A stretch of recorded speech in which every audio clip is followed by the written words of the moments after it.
Hi అండి, నమస్తే. ఈరోజు నేను ఉసిరికాయలతో ఆమ్లా మురబ్బా ఎలా చేయాలో చూపిస్తానండి. దీనికి 500 గ్రాముల ఉసిరికాయలను శుభ్రంగా కడిగి తుడుచుకొని ఈ విధంగా ఘాట్లు పెట్టుకొని పక్కకుంచుకోవాలండి.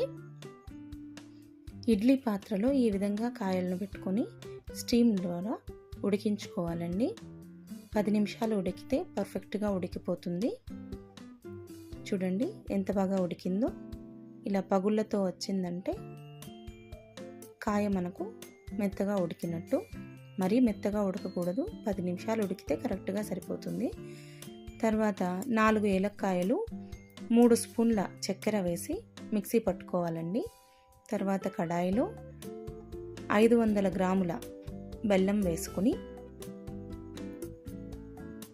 2 స్పూన్ల నీళ్లు పోసుకొని బాగా కరిగే వరకు మీడియం ఫ్లేమ్లో పెట్టుకొని స్టవ్ని బెల్లంని కరిగించుకోవాలి.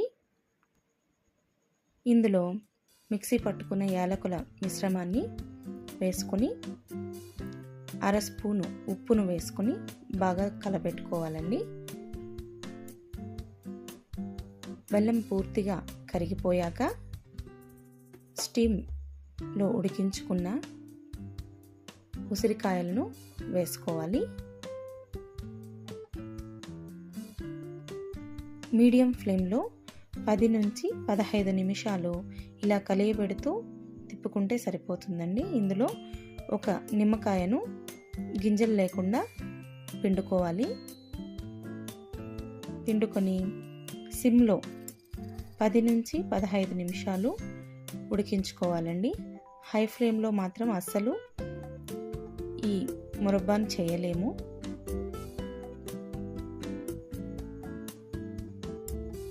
సిమ్లోనే ఉండాలి స్టవ్. ఇలా ముదురు తీగ పాకం వచ్చిందంటే మనకు ఆమ్లా మురబ్బా రెడీ అయినట్లే అండి. తీగ పాకం ఈ విధంగా రావాలి.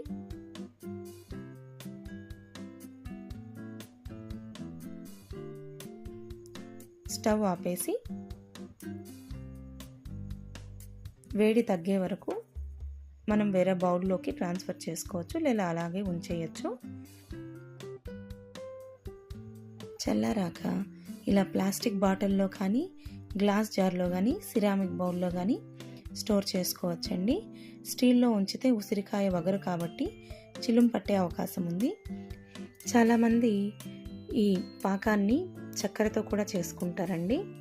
కానీ చక్కెరతో పోలిస్తే బెల్లం కాస్త క్యాలరీస్ తక్కువ ఉంటుందని నేను బెల్లంతో చేస్తున్నాను.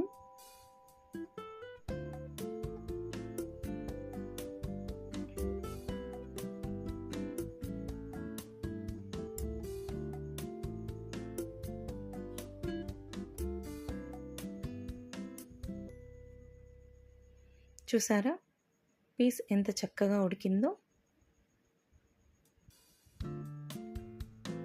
ఈ వీడియో కనుక మీకు నచ్చినట్లయితే please like, share and subscribe my channel.